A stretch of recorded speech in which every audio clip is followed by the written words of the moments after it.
Nah, guys, kembali lagi di channel Aprisitorus, di mana channel ini akan memberikan diri kamu suatu informasi baik dari pekerjaan, asmara, keuangan, serta kehidupan diri kamu secara general.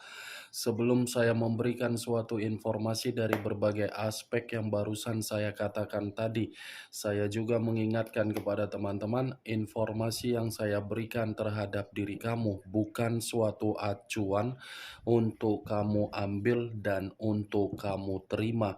Saya hanya bisa memberikan diri kamu suatu informasi berdasarkan kartu yang saya pegang ini.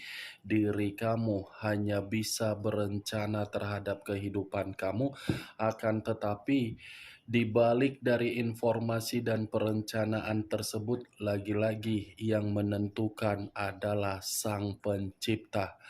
Sebelum saya mengambil satu persatu kartu yang saya pegang ini secara acak, saya juga mengingatkan kepada teman-teman, apabila ketemu dengan channel saya, agar menekan tombol subscribe-nya dan menyalakan loncengnya supaya next video saya lebih semangat untuk memberikan suatu informasi baik terhadap kondisi energi kamu, manusia yang selama ini kamu prioritaskan, serta pihak ketiganya. Oke Wak Geng, sama seperti biasanya, saya tidak memiliki judul atau topik yang akan saya angkat atau yang akan saya bahas, tetapi saya akan berusaha untuk berbagi cerita dari setiap kartu yang akan saya ambil nanti secara acak. Apakah cerita di balik dari kartu tersebut akan memberikan suatu gambaran yang bersifat positif atau kebalikannya? Kita langsung saja.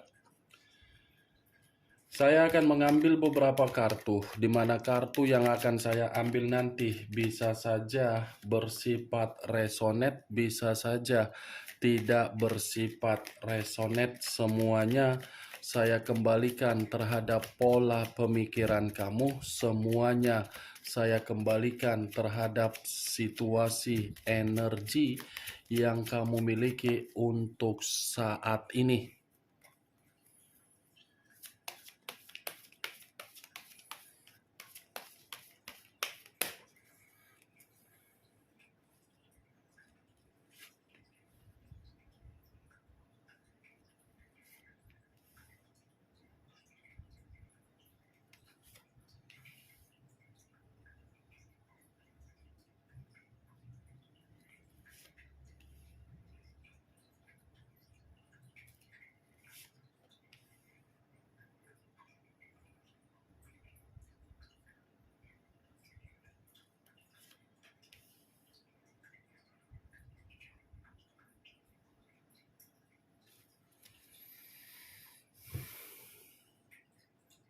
Nah guys, di depan saya ini sudah ada beberapa kartu yang sudah saya ambil secara acak satu persatu dari tumpukan kartu yang saya pegang tadi.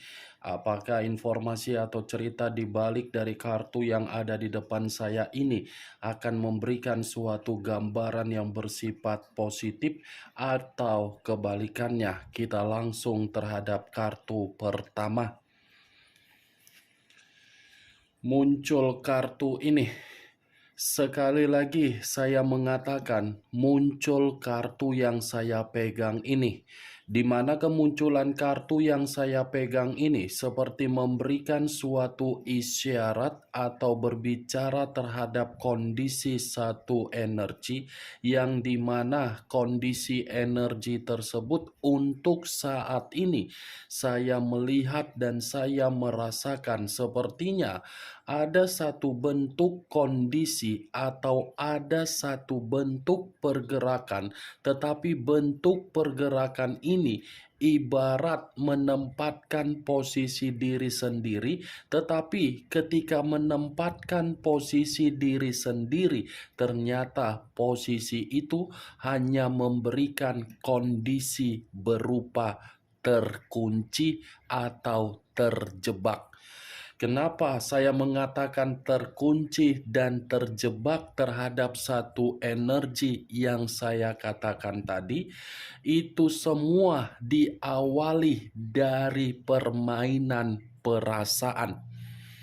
Permainan perasaan, kalau saya umpamakan, menginvestasikan kepercayaan, tetapi kepercayaan yang diinvestasikan atas dasar ketulusan dan kesetiaan, ternyata kepercayaan itu seperti memberikan suatu feedback dari keserakaan orang yang diprioritaskan.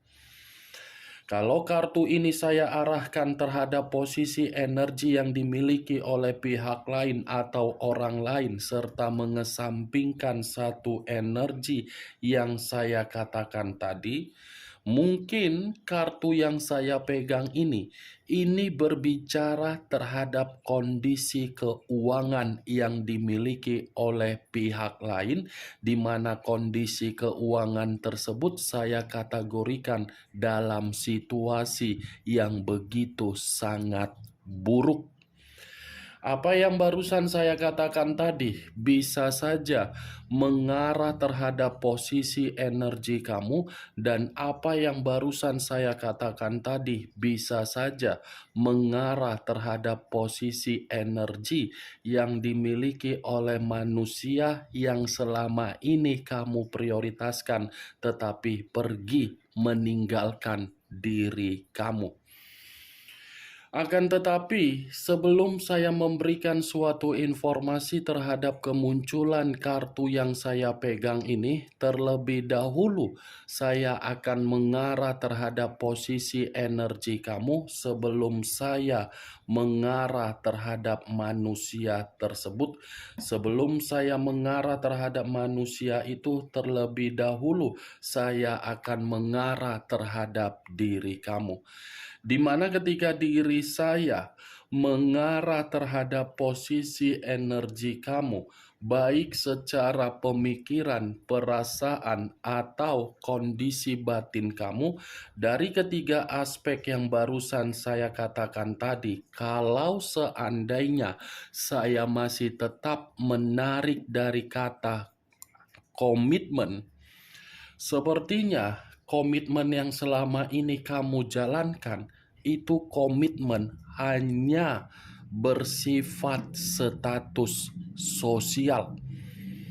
Komitmen yang selama ini kamu jalankan itu hanya memberikan sudut pandang yang tidak memberikan diri kamu keseimbangan. Kenapa saya mengatakan komitmen kamu bersifat status sosial? Siapa tahu orang yang kamu prioritaskan hanya numpang hidup terhadap diri kamu karena memang orang yang kamu prioritaskan mengetahui diri kamu ini memiliki kelimpahan, kemakmuran, keamanan, dan kenyamanan dari segala bidang aspek.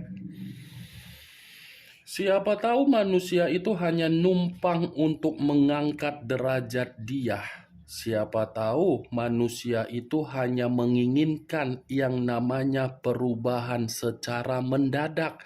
Siapa tahu orang yang kamu prioritaskan hanya bisa memanfaatkan diri kamu.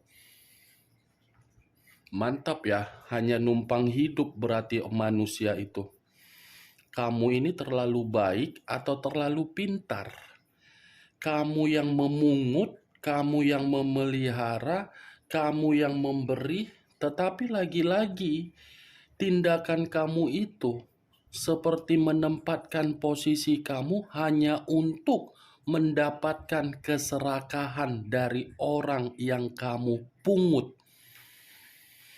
Wow, makondo dong orang yang kamu prioritaskan. Sifat status sosial. Mantap ya, Wak Geng. Kalau saya berbicara dari sisi lainnya, tetapi masih acuannya dari perjalanan komitmen kamu, saya yakin dan saya percaya orang yang kamu prioritaskan.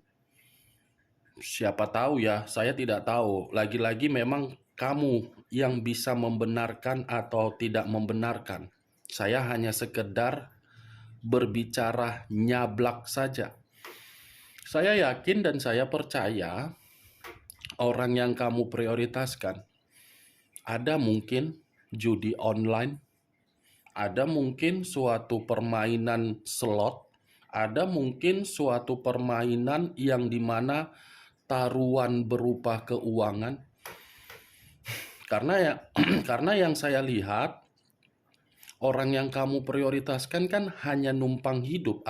Selagi bisa mendapatkan keuntungan dari pasangan, ya keuntungan itu dimanfaatkan dengan situasi permainan slot atau judi online.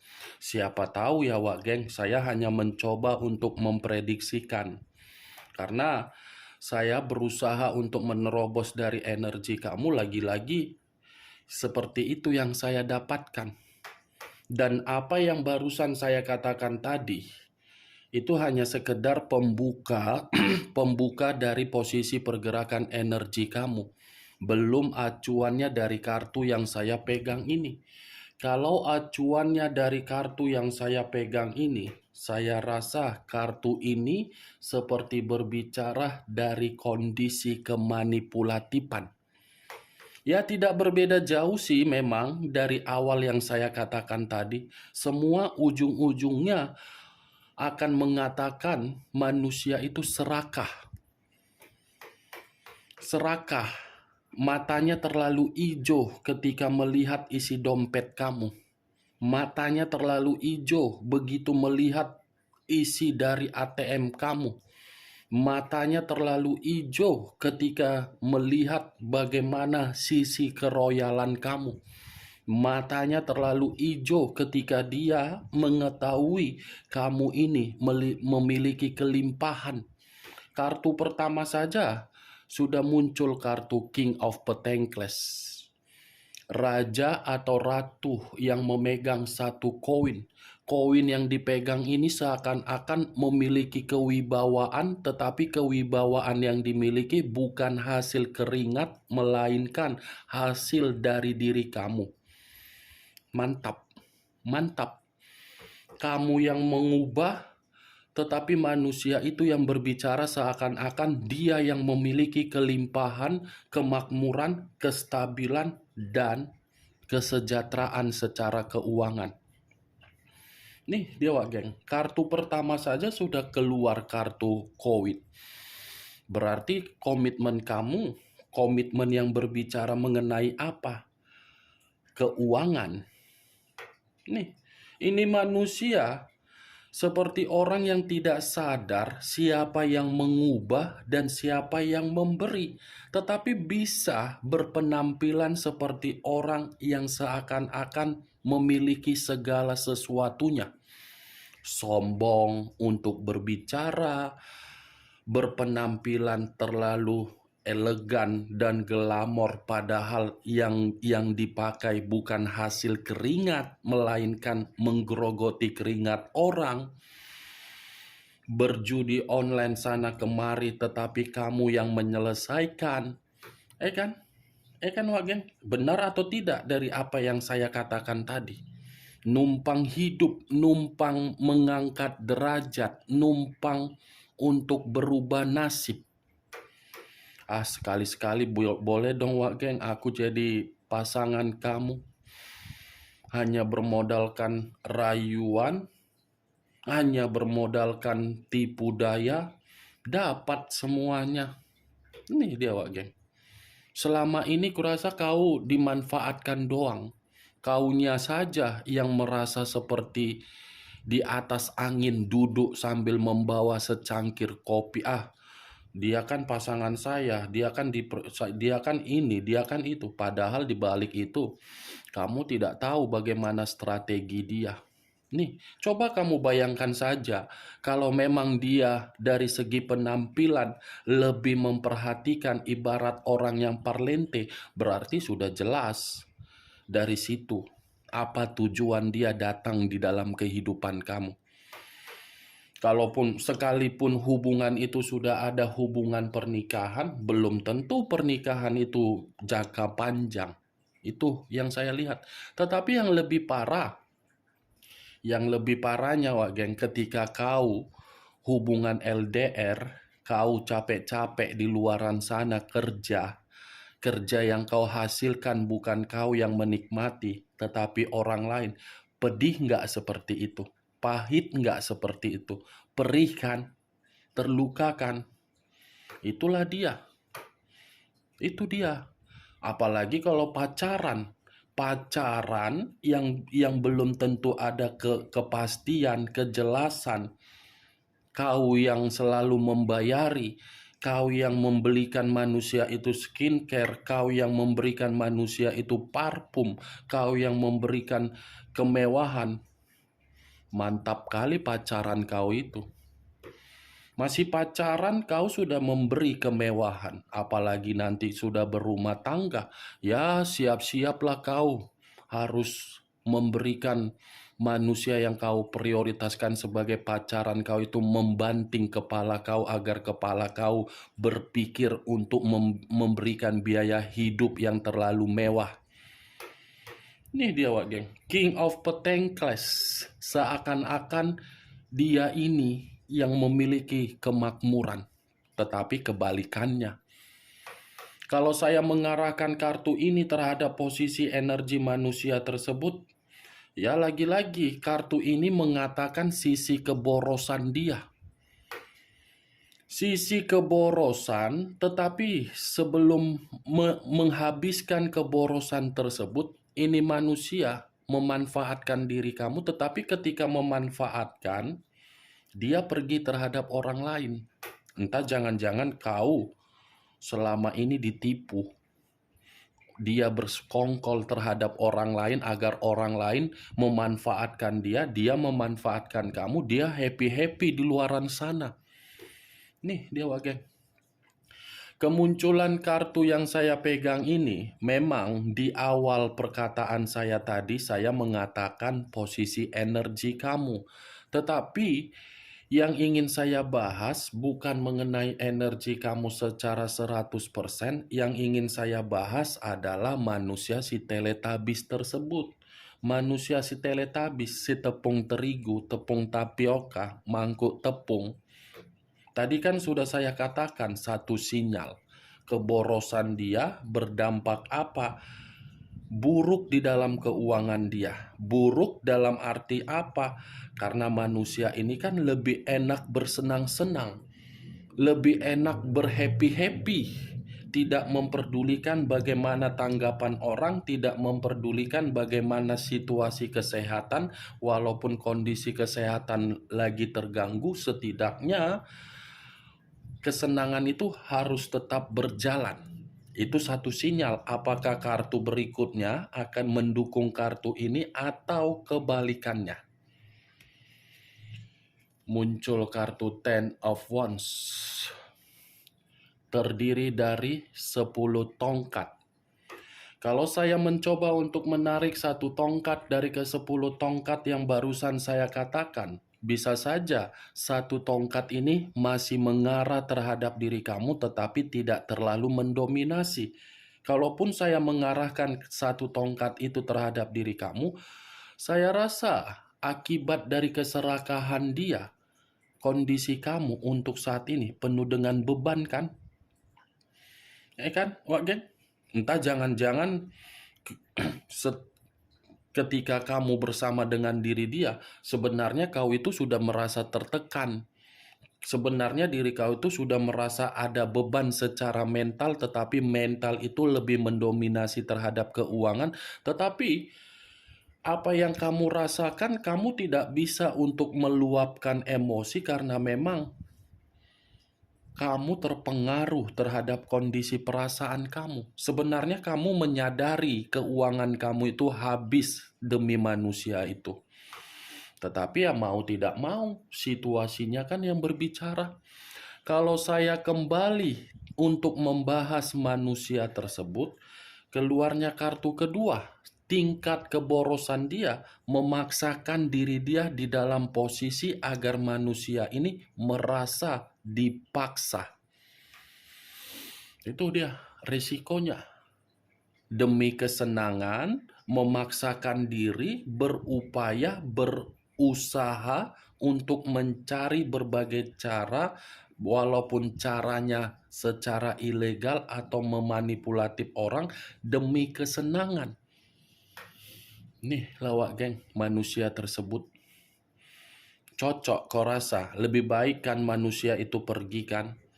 Karena memang manusia itu bukan mitra dalam jangka panjang, mitra jangka pendek. Karena di dalam pemikiran dia hanya pemikiran mencari keuntungan. Ini dia wak geng, selalu bersenang-senang. Muncul kartu Queen of Pentacles, pasangan dari King of Pentacles.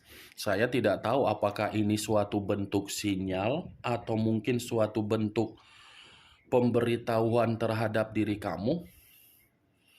Queen of Pentacles, kalau saya arahkan terhadap diri kamu, kamu yang terlalu percaya diri dari komitmen kamu. Percaya diri yang seakan-akan kamu ini sebagai pahlawan kesiangan.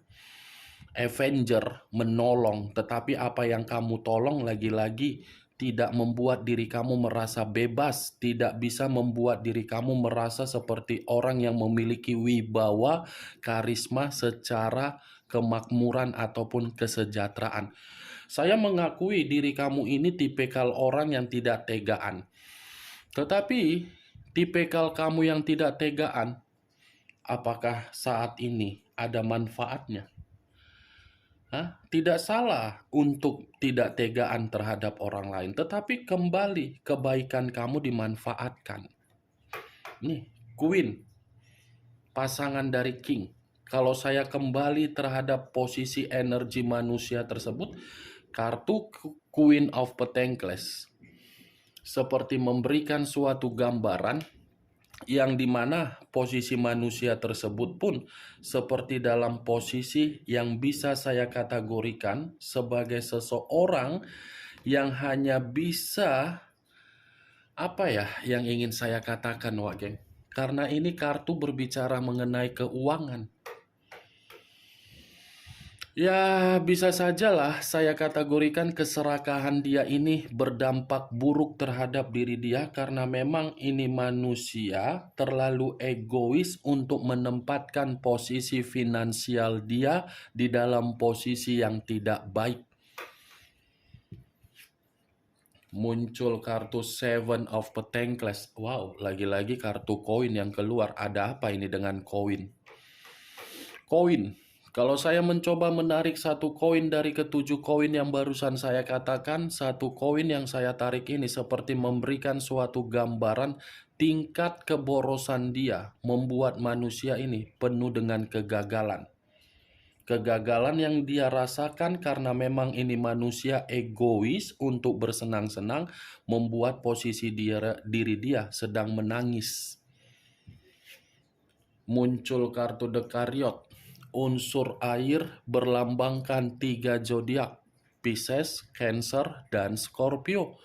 Kalau saya mencoba untuk mengesampingkan ketiga zodiak tersebut, saya rasa The Chariot ini manusia, sekali lagi saya mengategorikan sudah melakukan perjalanan, tetapi perjalanan itu hanya berdasarkan kebodohan dia. Saya berbicara bukan mengatakan manusia itu gagal move on dari diri kamu atau belum bisa move on. Tidak, perjalanan yang dia lakukan adalah perjalanan hanya untuk memberikan posisi diri dia agar bisa dimanfaatkan orang. Karena secara tidak langsung The Chariot ini hitam dan putih, putih dan hitam. Ibarat orang yang selalu dihakimi tetapi dihakimi dari situasi kesenangan. Walaupun situasinya manusia itu sudah tidak memiliki apapun, dia akan berusaha untuk mencari segala sesuatu agar bisa kesenangan itu terlampiaskan. Nih, walaupun umurnya sudah tua di atas 50, di atas 60, yang namanya kesenangan harus dia lampiaskan. Cocok kau rasa? Angkat. Kalau tidak cocok, jangan angkat, anggap apa yang saya katakan tadi sebagai gibahan yang tidak berfaedah, gibahan yang tidak berkualitas. Setidaknya kamu mengetahui isi dari kelima kartu yang saya pegang ini seperti apa isinya. Dan Kamu perlu tahu juga, saya tidak memberikan diri kamu suatu bentuk sugesti agar sugesti tersebut bermain di dalam pemikiran kamu. Semua saya kembalikan terhadap pola pemikiran kamu. Muncul kartu Eight of Cups, terdiri dari 8 cawan. Kalau saya mencoba untuk menarik satu cawan dari ke-8 cawan yang barusan saya katakan, satu cawan yang saya tarik ini seperti memberikan suatu gambaran yang dimana manusia itu sepertinya dalam posisi yang sedang meminum racun dari keserakahan dia, tetapi racun yang dia minum ini mungkin untuk saat ini belum dia perlihatkan. Ada momen ketika racun yang dia minum itu akan membuat diri dia merasa sadar, merasa seperti orang yang sangat sulit untuk bergerak agar bisa mengakui pengakuan dia terhadap diri kamu. Ada nanti situasi racun yang dia minum itu akan dia perlihatkan terhadap diri kamu, tetapi racun yang dia perlihatkan terhadap diri kamu akan membuktikan posisi kamu akan meremehkan manusia tersebut. Oke Wak Geng, hanya itu yang bisa saya berikan informasinya terhadap diri kamu dari ke-6 kartu yang saya pegang ini. Sekian dulu informasinya, salam kartu tarot, salam zodiak.